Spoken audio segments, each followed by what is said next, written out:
This message comes from Whole Foods Market. Shake up your weekly meal plan at Whole Foods Market with the Taste the Mediterranean event. Find sales on robust olive oils plus juicy, no antibiotics ever chicken. Taste the Mediterranean at Whole Foods Market, in-store and online. Is it for mad money? Well, it depends on where they're placed. They can be wherever you want them. For the pockets so that no snow On a warm gets day into in it, November the zipper holding the 1963, hoodie is easier. local Dallas TV station WFAA was broadcasting a show about women's Then fashion. there's zippers up the side so that the jacket will fit tightly around the hips, keeping that straight, sleek look that it When should have suddenly, in the out of nowhere, arm. the show was stopped. And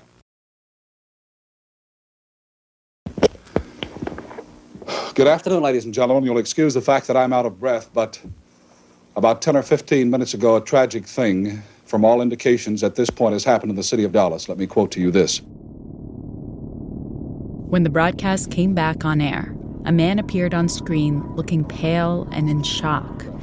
He says, President Kennedy and Governor John Connally have been cut down by assassins' bullets in downtown Dallas. The American president, John F. Kennedy, along with the governor of Texas, were shot. Newsrooms were in chaos trying to figure out what happened.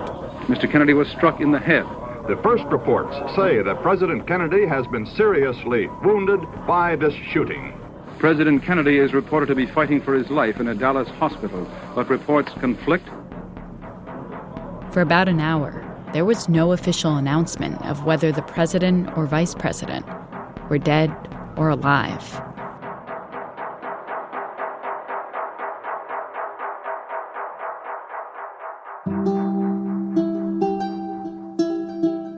John Feerick had become obsessed with the possibility of a moment just like this, but he wasn't expecting it so soon.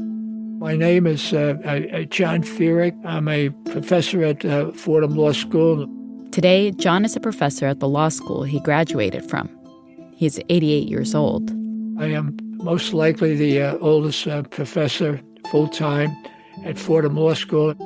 But back in 1961, 2 years before Dallas, John was an idealistic, newly minted attorney on a mission to convince people that something essential was missing from the Constitution: clear instructions for what should happen if a U.S. president was unable to do his job.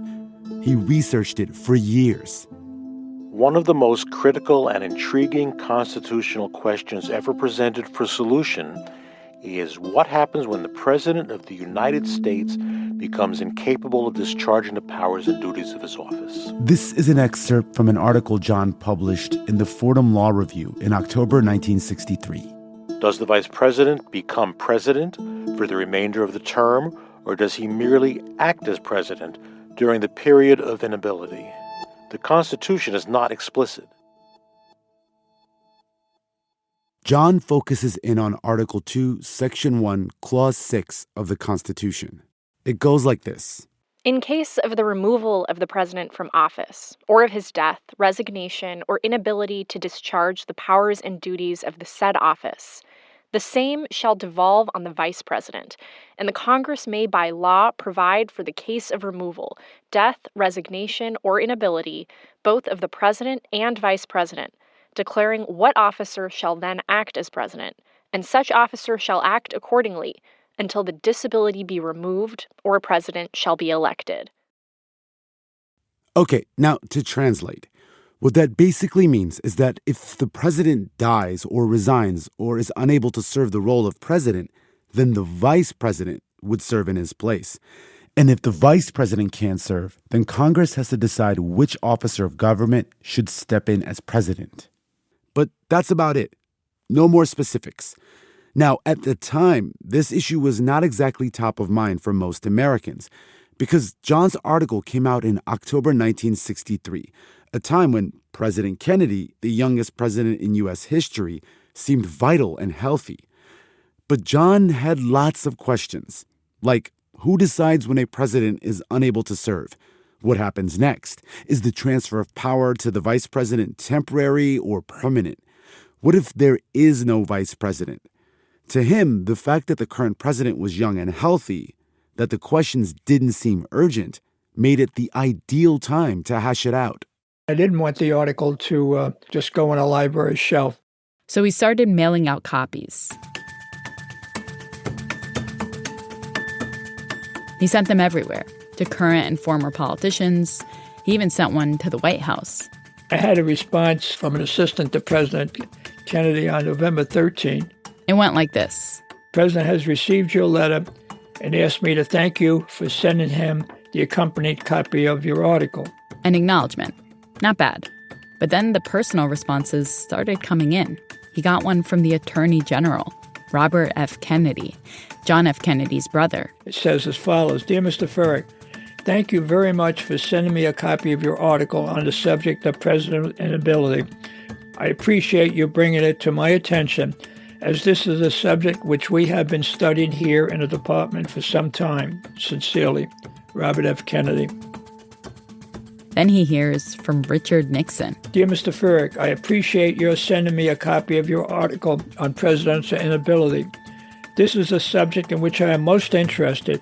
You aimed high. I didn't know better. And it didn't stop with politicians. He wrote a letter to the editor of the New York Times. In all of these letters, he emphasized this problem has come up before in our history, more than once, and Congress has never solved it. Presidents are mortal. President Garfield's shooting, President Wilson's stroke, and President Eisenhower's heart attack rendered the respective president temporarily unable to exercise the powers and duties of his office. Despite this, Congress has consistently failed the American people by not acting to eliminate the possibility of a gap in the executive because of the confusion existing over the meaning of the succession provision of the Constitution. In the end, John didn't just want a discussion. He wanted more. He wanted a constitutional amendment. I think I had an expectation that people who had an interest in the subject would examine the article and with the hope that it would make a case for reform. 6 days later, the president was assassinated.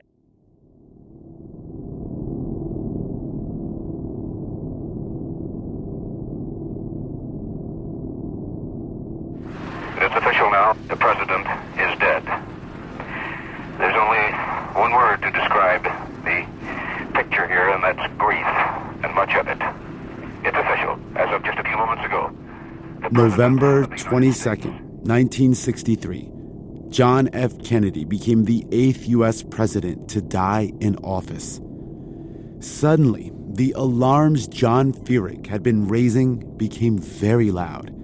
And John believed that then, finally, someone would do something about it.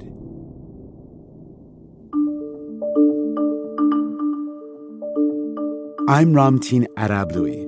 And I'm Rand Abdel Fattah. You're listening to Throughline from NPR. Written into the Constitution is a way to change it, but we do that less and less. On this episode of our ongoing series, We the People, the story behind one of the last amendments to the Constitution, the 25th, and the man who got it done. Hi, this is Mike from Brno in the Czech Republic, and you're listening to Throughline, a class act, this program.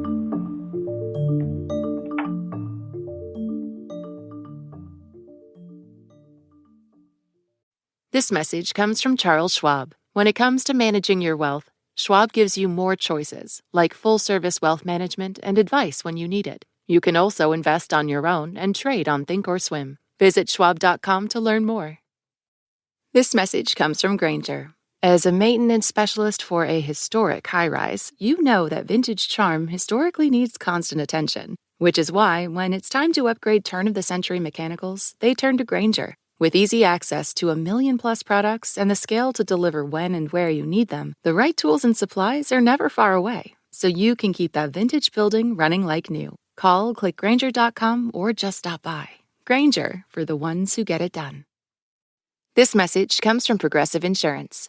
Do you ever think about switching insurance companies to see if you could save some cash? Progressive makes it easy to see if you could save when you bundle your home and auto policies. Try it at Progressive.com. Progressive Casualty Insurance Company and Affiliates. Potential savings will vary. Not available in all states. Part 1. The question of succession.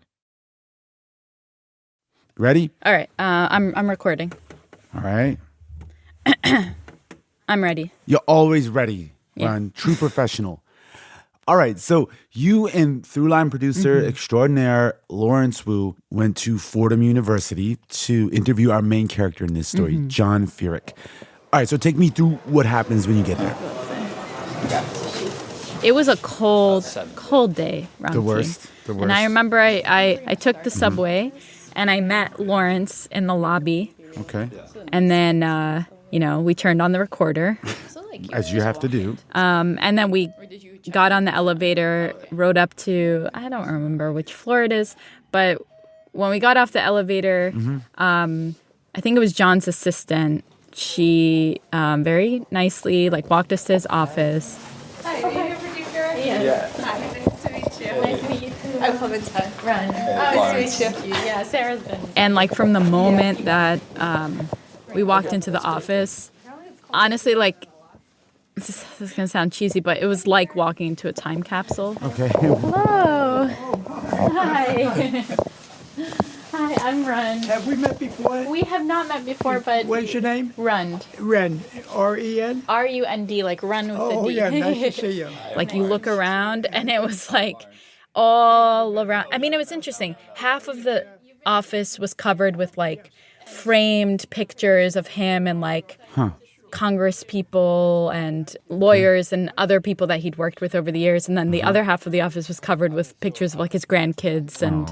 And then, he had all these law books, along the wall. And did it seem like he was eager because people aren't just knocking on his door every day wanting to talk about this story? I think it had been a while. Huh. Yeah, I think it had been a while. He's been at Fordham, for so much of his, academic life. And obviously that's where he got his start. That's where he worked on the 25th Amendment. Office, because it's so special to be here, right? I mean, Fordham is where it all began. John Feerick was born in 1936 in New York. His parents had arrived in the U.S. not long before. My parents were immigrants and no formal education. I was the firstborn. John experienced a similar upbringing that I and many of you listening experienced. I grew in understanding of the importance of getting an education and in using it to make a difference. Despite that pressure, John wasn't a good student as a kid, no matter how hard he tried. But his parents weren't accepting any excuses.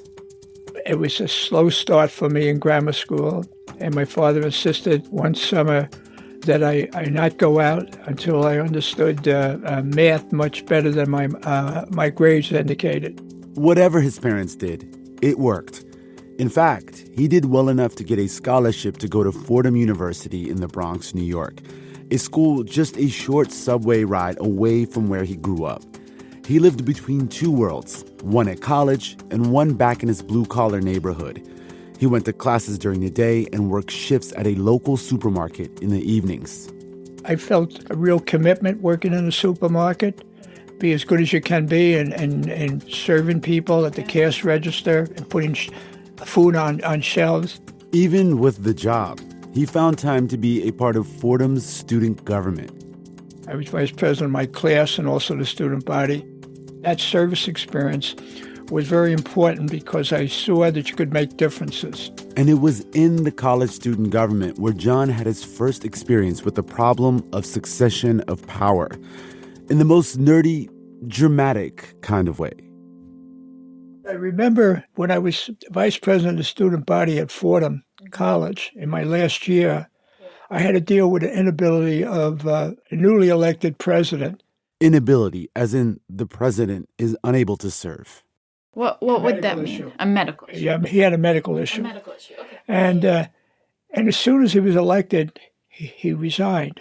The president of the student government stepped down, and suddenly everyone had an opinion about who should succeed him. Some people called for a new election.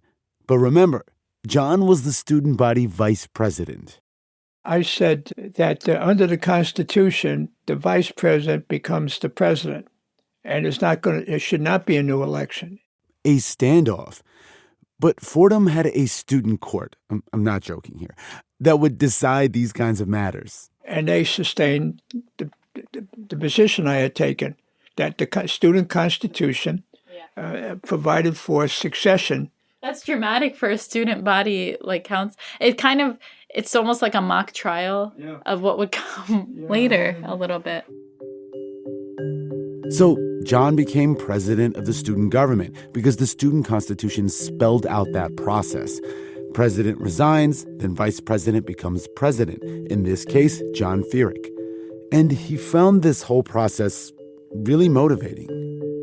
It became clear to me by the time I got into my last year of college that going to law school would be very supportive of an interest in going into elective politics and making a difference. So John applied for law school at Fordham University and got in. He thrived there. He was the editor of the school's law review. But he didn't forget about presidential succession. He couldn't. It was all over the news. Eisenhower seemed perfectly healthy in these films made in 1955, just before his sudden heart attack.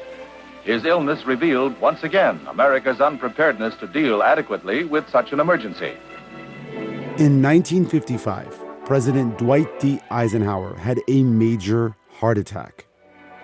In the Denver church where Ike worshiped, in churches and synagogues all across a shocked nation, America joined in spirit with Vice President Nixon, facing grave burdens in a situation not adequately defined by constitutional law. The president was hospitalized, and right away, people started asking, who's going to run the White House while he's on the mend? Well, first place they might go is the Constitution to figure it out.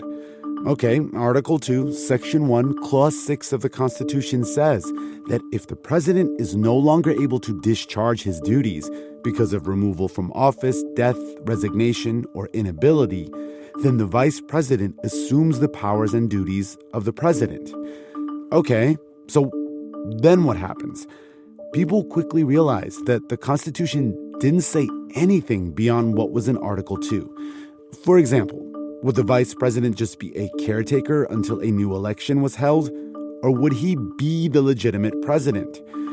And so with President Eisenhower's mounting medical troubles, it wasn't clear who was going to decide if and when the vice president, Richard Nixon, would take over his duties. The two men eventually did work out a deal. Nixon would serve as acting president until Eisenhower returned. Disaster averted. But John Feerick wasn't satisfied. I saw that there was a problem of inability. Remember, John had experience with this kind of thing, and he loved it. It tied to interest in the Constitution, so I started to collect information. That is an understatement. John began obsessively researching the history of this issue. Even after he graduated and got a job as a lawyer, he kept going. I used to go to the Fordham Library at the Rose Hill campus, and if there was a holiday, I worked on it. Whenever I could, I was putting in a lot of hours at the law firm, and I wanted to take a look at the history in terms of the problem itself. What kinds of historical examples were you coming across as you were digging into the research? Woodrow Wilson, James Garfield. Okay, here we're going to stop, and I'm going to take you on a fun journey into the past cases where a president died and there was some lack of clarity about who would take on their role. Let's start with President William Henry Harrison, the 9th president of the United States. His inauguration was on a cold, rainy day in 1841. Standing outside in the rain, he gave the longest inaugural speech in American history. He spoke for nearly 2 hours. Anyway, he came down with pneumonia and died a month later. His vice president, John Tyler, quickly assumed his office. He was the first vice president to become president after the president died. It set up a new precedent because up to that point, no president had died in office. And again, there was no explicit instructions in the Constitution about what to do. But interestingly, President Tyler never appointed a vice president and himself nearly died in a sailing accident 3 years later. And then there was President James Garfield, the 20th president of the United States. He was shot at a train station in Washington, D.C. in July 1881. He survived but was severely injured and bedridden for weeks. He wasn't dead, and people tried everything to keep him alive. Even Alexander Graham Bell, the inventor of the telephone, tried his newly created metal detector to help doctors try to find where the bullet was lodged in the president's body. But it didn't work, and Garfield couldn't really function as president as an infection slowly destroyed his body. Garfield ultimately lived for 80 days, and the entire time many people in the country wondered who should serve as president. There was basically no acting president until Garfield died and the vice president took his place. And finally, there was another famous case, this time from the 20th century. In 1919, Woodrow Wilson, the 28th president of the United States, had a massive stroke, which incapacitated him for the remainder of his presidency. Many historians believe his wife, Edith Wilson, was effectively acting as president in his absence for nearly a year and a half until the end of his term. Through his research, John Feerick saw all these cases and realized that even though this problem had come up repeatedly in U.S. history, no one had ever crafted a permanent solution. I was shocked by that. And so he decided he was going to channel that shock into writing an article about it. And of course, being a former editor of the Law Review, I had a pathway to writing about the problem of president's inability, and that became my most important writing. His October 1963 article in Fordham Law Review. It was called The Problem of President's Inability. Will Congress ever solve it? The Problem of Presidential Inability. Will Congress ever solve it? Question mark. Question mark. Well, I guess this is the thing, right? Because, you were writing it at a time when John F. Kennedy is in office, a young, strapping president. And I guess I wonder, why did you think this was so important? It's because it sounds like, you were spending your weekends, your holidays working on this question. Why did you feel like the average person should even care? Why did you think that that was an important problem to solve? The articles I read and the learning that I developed indicated that there was really a major problem here, and they just couldn't get their hands around how to solve it. And what in the most simple terms was the problem for the average person? And what could the potential consequences be of not solving it, I guess? Well, I guess one way to look at it, I go back to the Constitutional Convention. The Constitutional Convention was the big meeting that lasted the entire summer of 1787, where a group of delegates from the American states met in Philadelphia and wrote the U.S. Constitution. And they saw this coming, this problem of presidential succession that John was tackling almost 200 years later. The delegates actually discussed it. At some point in the convention, John Dickinson of Delaware, as I recall, says, "What is an ability?" Yeah. He says, and who determines what is an inability? Mm-hmm. And he's asking this in 1787. 1787. Yeah. And so what is an inability? What happens in the case of an inability, so to speak? Mm-hmm. And who determines it? And nobody answered him. What is the threat to the country potentially? Or what is the threat hanging over the country in the event of an inability of the president? I wrote the article at a time of potential nuclear war. Mm. And if something happened to a president who is still alive, after an assassination attempt or illness, for example, the consequences for the country would have been enormous. Yeah. It would have been a crisis.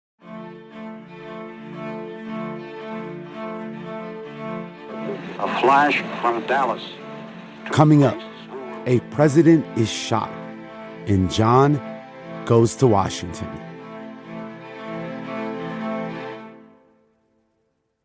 This is Rachel. from the Upper West Side of Manhattan, and you're listening to Throughline on NPR. This message comes from BetterHelp. Think about the people who inspire you the most. They don't have all the answers, but they probably do know how to ask for support when they need it. Therapy can be a great way to find that support. BetterHelp has experienced therapists who can help with challenges ranging from clinical issues to everyday stressors. Build your support system at betterhelp.com/NPR today to get 10% off your first month. This message comes from Progressive Insurance and the Name Your Price tool. It helps you find car insurance options in your budget. Try it today at Progressive.com. Progressive Casualty Insurance Company and Affiliates. Price and coverage match limited by state law. Not available in all states. This message comes from NPR sponsor Raymond James, a financial firm as unique as the people it serves. Raymond James Financial Advisors consider the unique lives and goals of each client to create full-picture plans that go beyond retirement savings and managing risk. They provide tailored solutions for complex needs through wealth management, banking, and capital markets services. Disclosures at raymondjames.com. Raymond James & Associates, Inc., member New York Stock Exchange /SIPC. Part 2. The Road to an Amendment. Well, the president was shot in Texas. What is your reaction to that? Well, I tell you, it upsets me very much to hear that, because that's the only man that I got my trust in for president. On November 22nd, 1963, when President John F. Kennedy was pronounced dead, John Feerick was only 2 years out of law school. I remember being in a meeting as a young lawyer and receiving a call telling me the president had just been shot. We were all just in a state of shock hearing that. Even before that day, John was already laser-focused on the question of what would happen if a president suddenly couldn't serve. For about an hour, there was no official word if JFK was alive or dead. In that uncertainty, John gamed out the options. It clearly would have been disabled, and we would have had a crisis on our hands with the ambiguity about the status of a vice president in a case of inability. Does he take the office for the rest of the term of that president, even if the president recovers? Right. Or does he be just an acting president for the duration of the inability? And Arthur Kroc, a New York Times journalist who'd read John's article about this issue, publishes an article and makes reference to my article. What is inability? Who raises the question of when it has occurred and when it has ended? And who resolves these questions when they have been raised? Suppose a disabled president refuses to certify it, or if he asserts it, proclaims the end of his disability when it still exists. How is the government crisis to be met? And totally shocked when somebody told me that I was quoted in the New York Times, the Arthur Kroc, and then I started getting calls.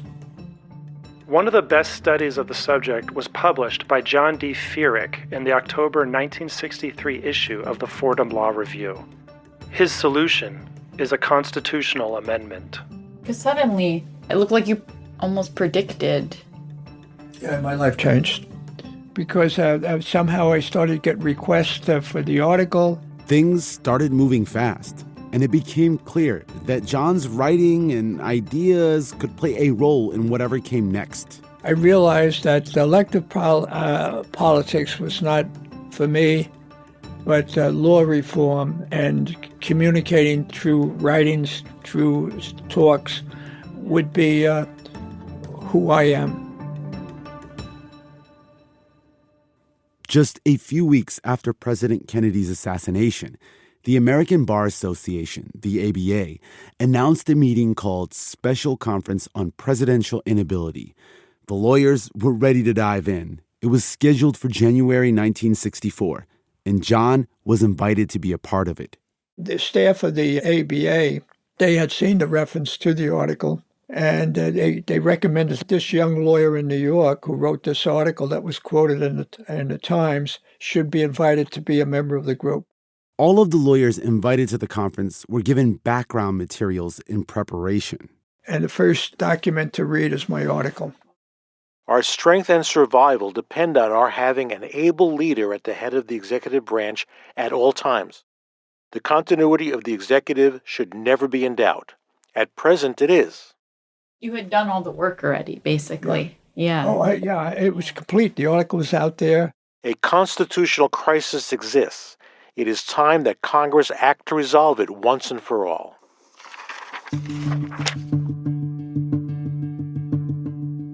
So John goes to the ABA meeting in January. He's sitting around with all these lawyers. One of them was even an elected politician, Democratic Senator Birch Bayh from Indiana.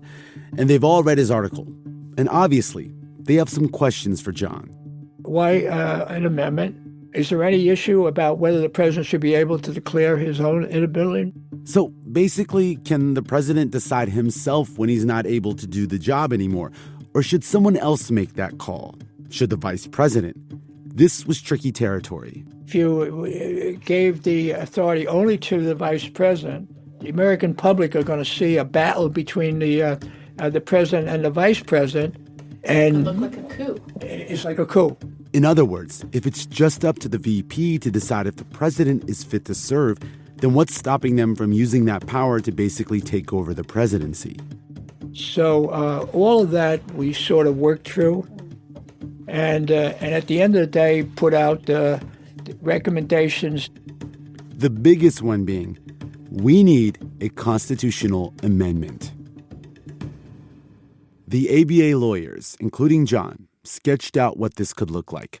First, they said that if the president is unable to serve, then power goes to the vice president, who will serve either to the end of the term or until the president is able again. Who decides if the president is unable to serve? Well, the president himself can do that, or the vice president, as long as he has enough votes from the cabinet or some other body approved by Congress. Okay, so the ABA took these recommendations to Congress. Several of us on the conference also were invited to testify in subsequent days. Do you have some concern that it would be difficult for the vice president and also the cabinet members to act with the necessary degree of impartiality? Would they be torn between loyalty to the president and the vice president? I think all of these are legitimate questions for us to discuss before making a final decision. I feel this way, Mr. Chairman. First of all, I feel that nobody outside of the cabinet would have the confidence of the people of the country. Certainly, the cabinet is a body that is recognized as consisting of people close to the president. This is from John Feerick's testimony in Congress. It wasn't recorded, so it's being reenacted here. Senator Birch Bayh is asking the questions.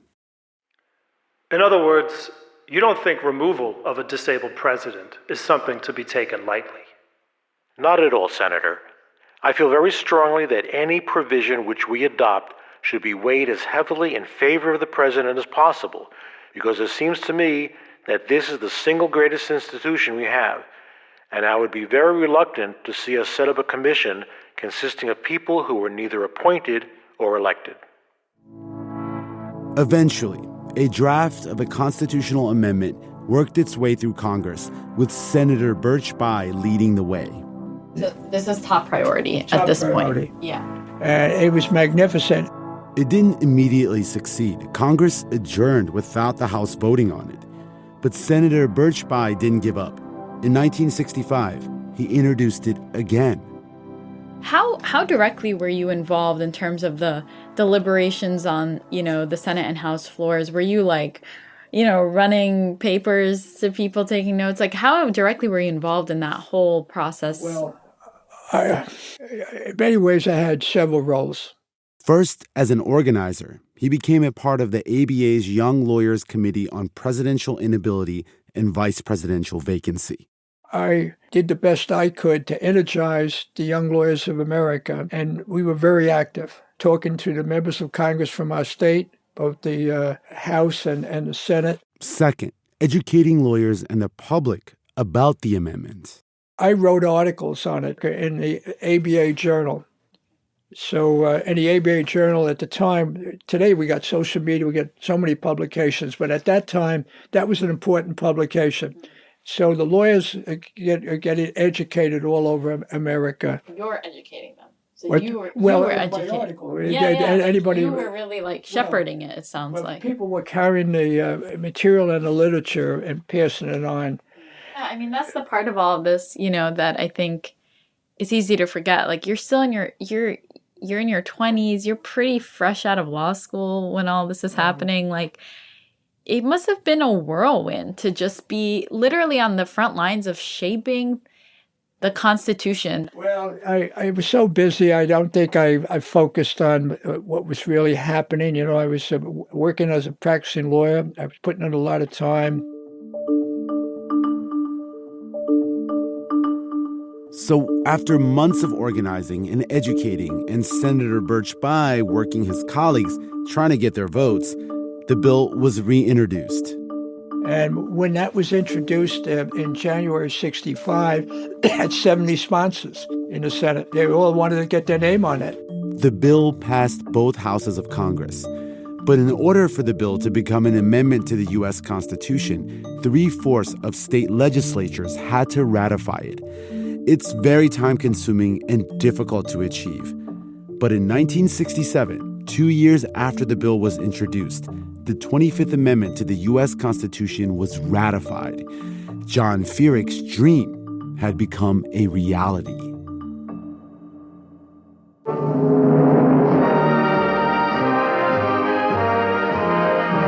At the White House, a vital piece of legislation reaches President Johnson's desk. It's the 25th Constitutional Amendment, providing for the replacement of any disabled president or the filling of any vice presidential vacancy. The 25th Amendment has 4 sections. The first 3 are straightforward. Basically, collectively, they say that when a president is removed from office or dies or resigns, the vice president automatically becomes president. If a vice president dies or resigns, then the president nominates a replacement, and that person has to be approved by votes from both houses of Congress. If a president sends a letter to Congress saying they can't continue their duties because they're unable physically or mentally, then the vice president takes on the president's duties until the president can do it again or there's another election. Availing myself of the constitutional option offered to this office by Section 3 of the 25th Amendment, which permits through written declaration to temporarily transfer all powers of the presidency to the next in the constitutional line of succession. Anyone else who watches the show The West Wing, like me, might remember when President Bartlett invoked the 25th Amendment after his daughter was kidnapped. There was no vice president, so he handed power to the Speaker of the House. I want it as clear as can be that this administration stands squarely behind and shoulder to shoulder with the acting president.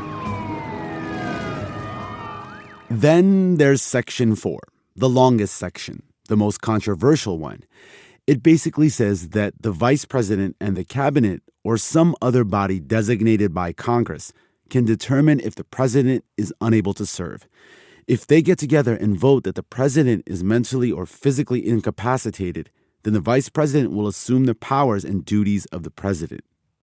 I'm wondering if you can explain what the thinking was in terms of making it pretty, like a really high bar, essentially to get to the point where a president is being declared, as having an inability.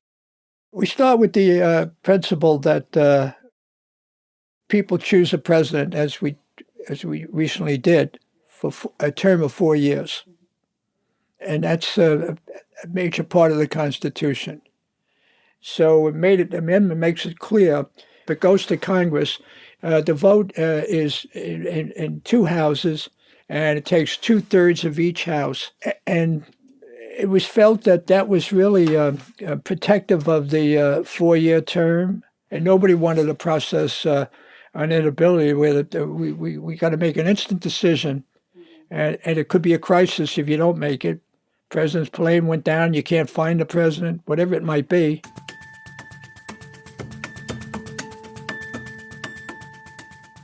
Coming up, the 25th Amendment gets its first test.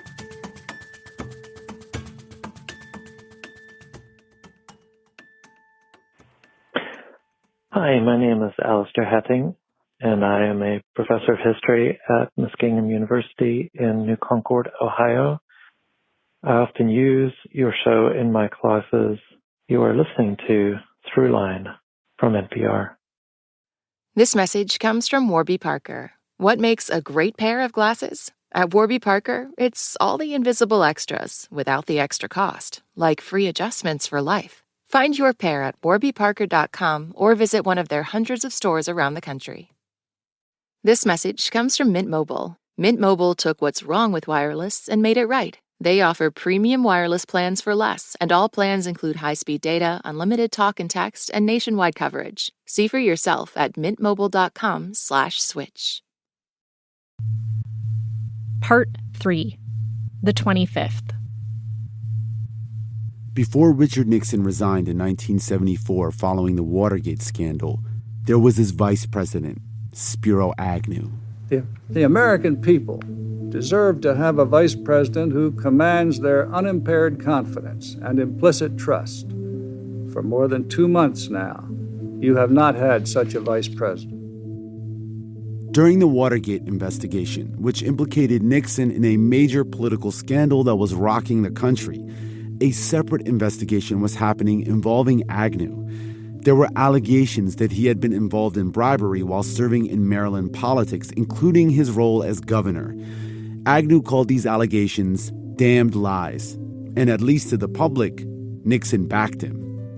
The charges that have been made against him, and which he has denied publicly, he has denied to me privately on 3 occasions. But the pressure for Agnew to resign was growing. He told Nixon first in October 1973. Then he told the country on national television. In this technological age, image becomes dominant. Appearance supersedes reality. An appearance of wrongdoing, whether true or false, in fact, is damaging to any man.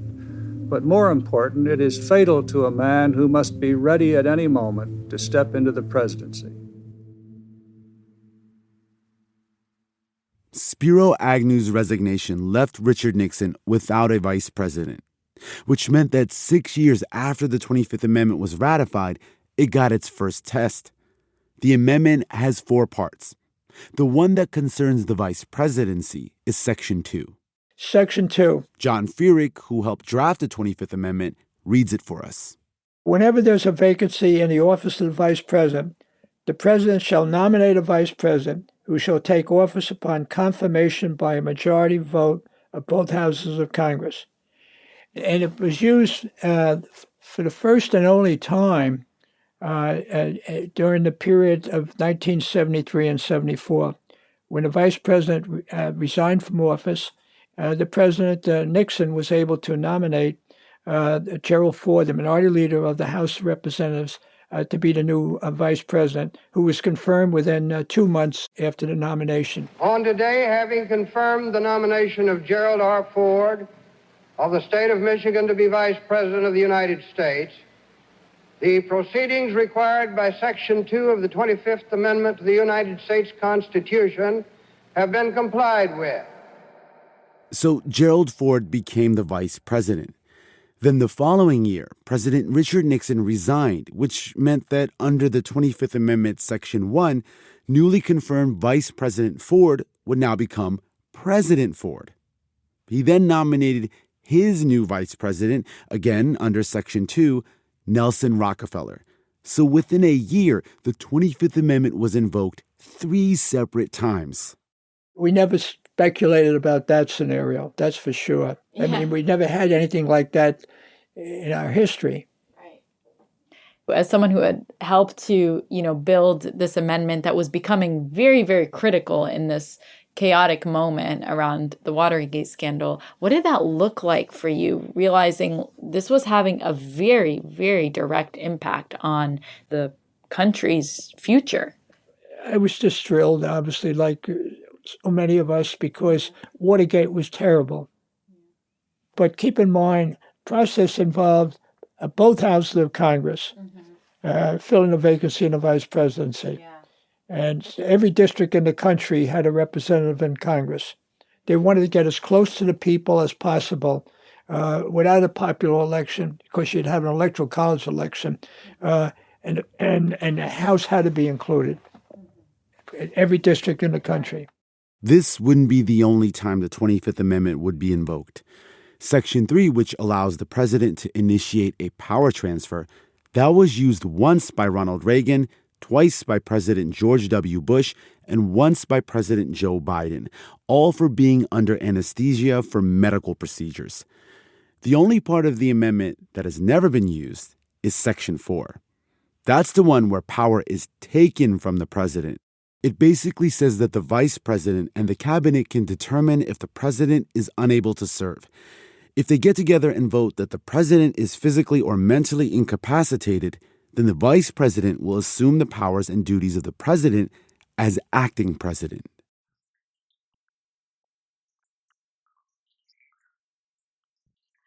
Section 4 almost had to be invoked when President Ronald Reagan was shot in 1981. A bullet was about an inch from Reagan's heart, and he had to undergo surgery. But it wasn't invoked. People also mentioned Section 4 more recently when talking about former President Joe Biden's age, and when President Trump's opponents questioned his capacity to lead at the end of his first term. But so far, all that discussion has only been hypothetical. Obviously impossible to predict the future, but I am curious, given your lifetime of work on all sorts of issues relating to the Constitution, and we have been working on a series about amendments, and this is one of the last amendments to have ever been passed. What do you think is the future of the 25th Amendment specifically, and the amendment process generally? I do think at the end of the day, we've been through a lot of issues in our country's history. We had, the Confederacy and long time before women could vote, participate, and African American women, even when other women could vote. And we've been able to move beyond that. The way I see the world, I respect our Constitution. I hear presidents of both parties talk about the Constitution as part of their advocacy. It's a written Constitution. It's been the longest written Constitution in the history of the world. And it makes clear from the start the sovereignty of the people, we the people. And if you want to change the Constitution, it's not easy. But I don't rule out another constitutional amendment, even though it's very hard. And I have the confidence that the American people, whether you understand the Constitution or not, you do understand there's something out there called the Constitution. It's rare to hear someone speak hopefully about any of this, frankly, today. It feels like the popular sentiment is despair, is pessimism. What fuels your hope? Well, I said to students the other day, we all have an obligation as lawyers to keep hope alive because of the rule of law and our Constitution. And it's not easy. No. But that doesn't mean it can't be done.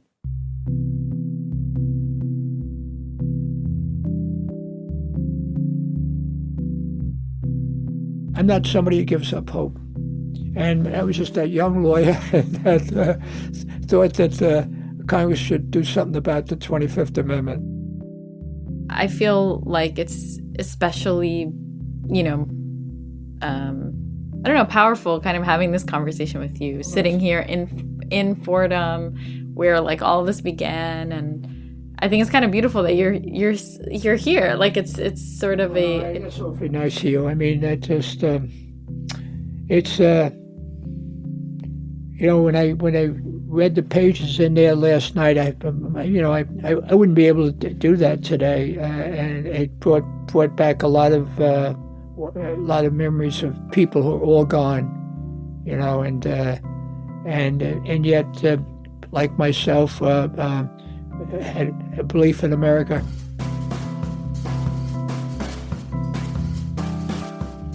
That's it for this week's show.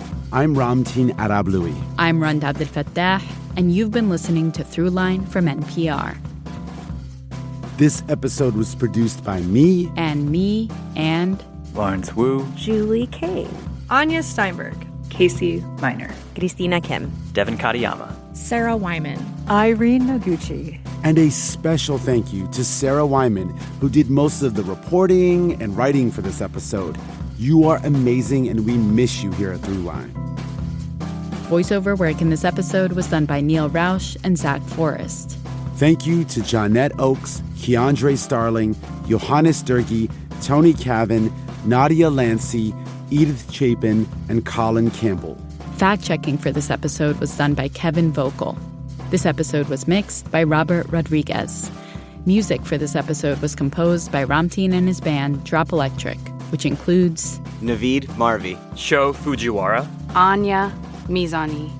And finally, if you have an idea or like something you heard on the show, write us at throughline@npr.org. Thanks for listening.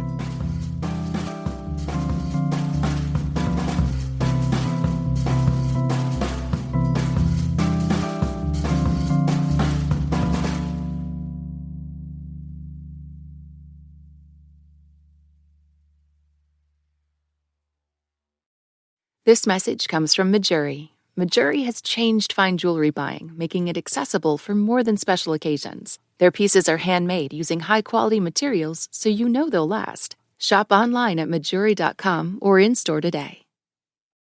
This message comes from Mint Mobile. If you're tired of spending hundreds on big wireless bills, bogus fees, and free perks, Mint Mobile might be right for you with plans starting from $15 a month. Shop plans today at mintmobile.com/switch. Upfront payment of $45 for 3-month 5 GB plan required. New customer offer for first 3 months only. Then full price plan options available. Taxes and fees extra. See Mint Mobile for details. This message comes from EasyCater, committed to helping organizations order and manage food for all their business needs. With online ordering from favorite restaurants, employee meal programs, and tools to see and control food spend. At easycater.com.